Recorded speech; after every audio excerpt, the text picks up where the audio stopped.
অন্ধকারের পেছনে যে রহস্য লুকিয়ে থাকে তার দুয়ার এখন খুলছে। স্বাগতম রহস্যলোকে।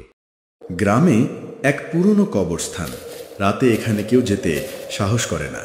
এক রাতে তানভীর ও ফারহান সাহস করে কবরস্থানের ভেতরে ঢুকল। হঠাৎ একটি কবরের পাশে নীল আলো জ্বলতে শুরু করল। ফারহান ফিসফিস করে বলল, এটা কি জিনের আলো? হঠাৎ দেখা গেল আলো থেকে এক মানুষের মতো ছায়া বের হয়ে এলো। ছায়াটির মুখ ছিল অস্পষ্ট, চোখ দুটো আগুনের মতো লাল। তানভীর ভয়ে আয়াতুল কুরসি পড়তে শুরু করল।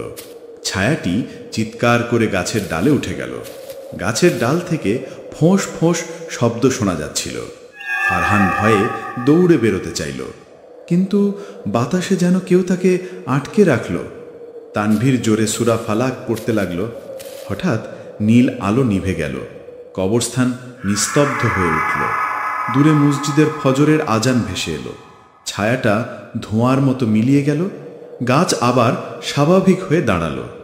সকালে ইমাম বললেন, জিন সত্যি আছে, কিন্তু আল্লাহর জিকির আর কোরআনের আয়াতই আমাদের একমাত্র আশ্রয়।